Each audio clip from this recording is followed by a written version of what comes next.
episode, I'm going to talk about briefly just where I'm at in my journey, and then I will spend the last part talking about the actual cost of IVF and what I've had to pay and all of the specifics for that.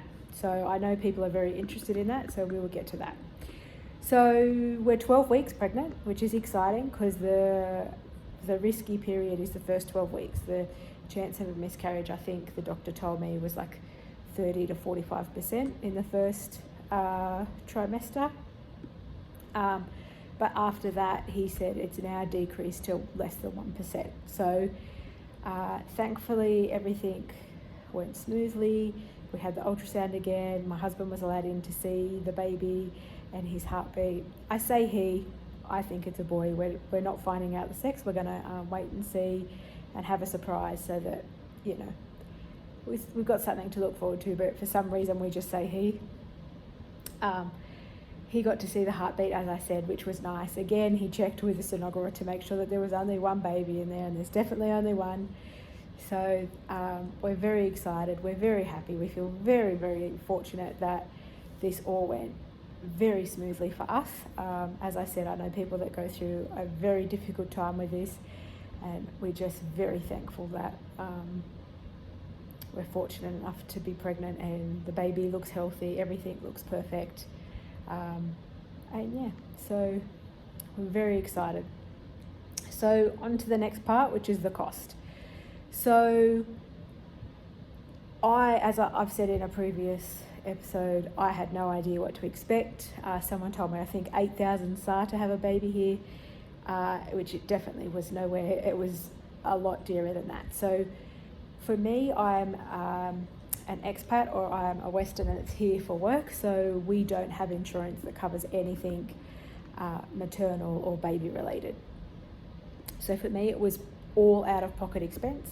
I'm not sure how the costs differ for insurance. I have no idea about that, but I can just tell you from my experience. So with IVF, you stay with the IVF doctor up until 12 weeks. So I will give you the costing of that. After the 12 weeks, you have to go to an obstetrician gynecologist, and that's a completely different cost. So I'm not up to that stage yet, and this I'll just go through what it's cost me so far from an IVF point of view.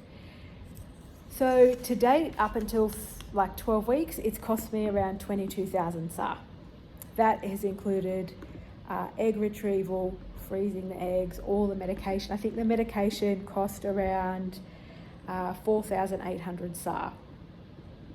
So the 22,000, it doesn't include all of the blood tests, because I was fortunate enough that I work in a hospital, and the majority of blood tests I was able to get done through them. So 22,000 is an estimate.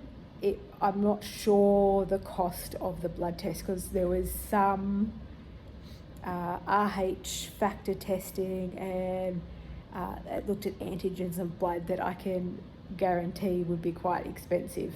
But as I said, I did that through work, so I'm not sure what that would cost. So for me, the total cost up until 3 months was 22,000 SAR. So again, it may change. If you have to go through more than one cycle of medication, it will go up, and that was actually quite expensive. I think the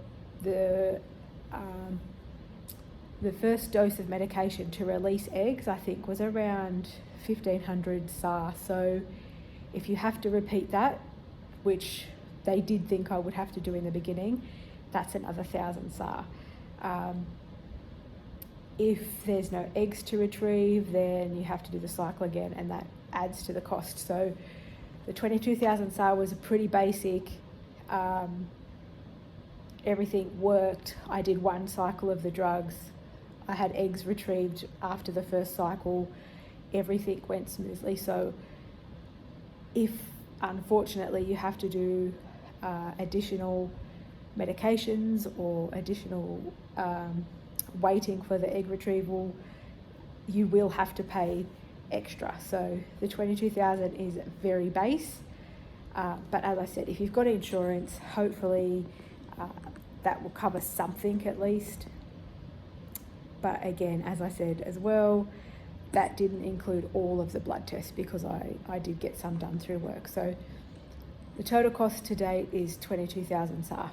So I hope that helps. If you've got any questions or want to know in more detail about that, that's fine. Just send me a message and I'm happy to talk about that, because quite frankly, it was a big thing for me. I would have loved to have known what I was in for. Don't get me wrong, I would pay double that to have the baby, so triple that. I would pay whatever, because, you know, this was my dream and I just feel very lucky that it's happened. So it's all been completely worth it. So good luck. I hope this has helped. If anyone is trying to go through IVF in Saudi, if you want to know the hospital or you want to know any details specifically, feel free to message me and I'll get back to you. Just like down the bottom and I'll get back to you. Okay, bye.